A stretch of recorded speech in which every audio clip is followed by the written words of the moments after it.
आज हम बात करेंगे कि आपके मुंह के अंदर जो फिक्स दांत लगे हुए हैं, यानी कि क्राउन लगा हुआ, ब्रिज लगा हुआ है, तो कई बार कुछ कंडीशंस हो जाती हैं कि हमें उनको निकालना पड़ता है। तो मैं आपको बताऊंगी कि ऐसे किस तरीके से, कौन से इंस्ट्रूमेंट से आपका कैप या ब्रिज हम आसानी से निकाल लेते हैं और जिससे कि आपको कोई पेन तकलीफ भी नहीं होती है। तो नमस्कार, मैं हूं doctor Deepa and welcome to my YouTube channel. अगर अभी तक आपने मेरा चैनल सब्सक्राइब नहीं किया है तो प्लीज कीजिए और साथ ही प्रेस द बेल आइकन, ताकि जैसे ही कोई नई वीडियो आए आप तक जानकारी पहुंच जाए। देखिए, कई बार क्या होता है कि जो हमारे सपोर्टिंग दांत होते हैं, जिनकी हमने सपोर्ट लेके ब्रिजेस लगाए होते हैं, कई बार बहुत लंबे समय बाद कई बार वो दांत या तो वीक पड़ जाते हैं या कमजोर हो जाते हैं या कुछ हिलने लग जाते हैं, तो जिसकी वजह से वो ब्रिज भी हिलने लग जाता है। तो ऐसे में क्या होता है कि कई बार हमें उन ब्रिज को निकालना पड़ता है। अगर वो नीचे के जो दांत हैं वो सही कंडीशन में है, यानी कि हिल नहीं रहे हैं, तो फिर से हम उस ब्रिज को वापस लगा सकते हैं। पर अगर नीचे के दांत आपके हिल रहे हैं, बहुत ज्यादा मोबाइल हैं, तो हमें वो ब्रिज निकाल के उन दांतों को भी कई बार निकालना पड़ता है। दूसरी कंडीशन होती है कि अगर कोई पेन हो जाए, जिन दांतों की हमने सपोर्ट ली है या जिसके ऊपर क्राउन लगाया हुआ है, तो अगर उसके अंदर पेन हो जाता है तो हमें उस दांत की कई बार रूट कैनाल या आरसीटी करनी पड़ती है। कई बार तो हम ये कैप लगे हुए ऊपर से ही आरसीटी कर देते हैं, पर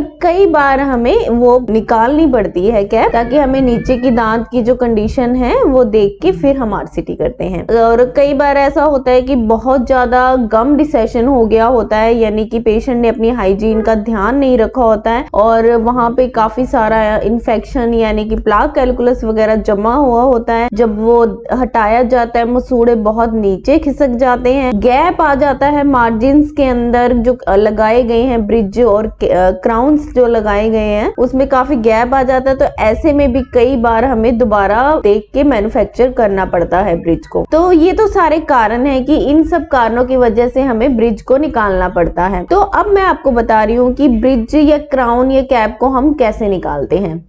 देखिए, ये इस तरह का एक इंस्ट्रूमेंट रहता है। इसके आगे हम कोई भी जो भी हमें एक्सेसिबल लगता है, जो हमारे लिए हेल्पफुल होता है, उसके आगे हम ऐसे लगा लेते हैं इसको।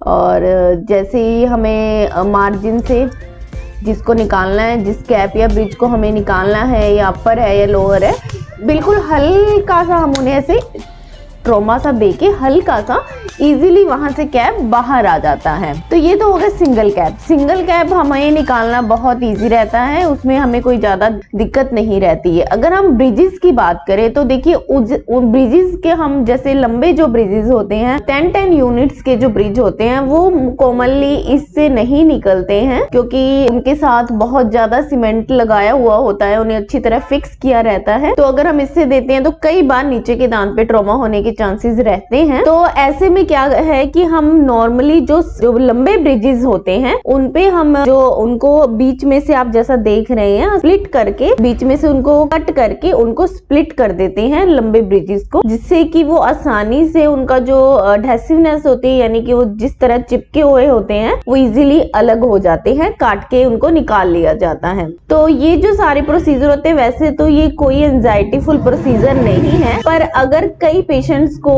फिर भी कुछ ऐसा फील होता है तो हम उन्हें थोड़ा सा एनेस्थीसिया दे देते हैं, ताकि पेशेंट शांत रहे, उन्हें कुछ महसूस ना हो। अदरवाइज इसमें कोई ऐसा लंबा चौड़ा कोई प्रोसीजर नहीं रहता है, इजीली आपके क्राउन या ब्रिज को निकाला जा सकता है। तो अगर आप में कोई ऐसी कंडीशन आ रही है और आप घबरा रहे हैं कि मेरा ब्रिज हिल रहा है, मैं डॉक्टर के पास जाऊं या ना जाऊं, पता नहीं कैसे निकालेंगे, तो आप घबराइए नहीं, आप वहां जाइए और बहुत ही आसानी से और इजीली आपके जो ये ब्रिज और क्राउन को निकाला जा सकता है। अगर आपको पेन भी हो रहा है तो भी आप जाके अपने डेंटिस्ट से बात कर सकते हैं। तो अगर आपको मेरी ये जानकारी अच्छी लगी, इंफॉर्मेटिव लगी, तो ऐसे ही मेरे चैनल को लाइक, शेयर और सब्सक्राइब करते रहिए and keep smiling. Thank you.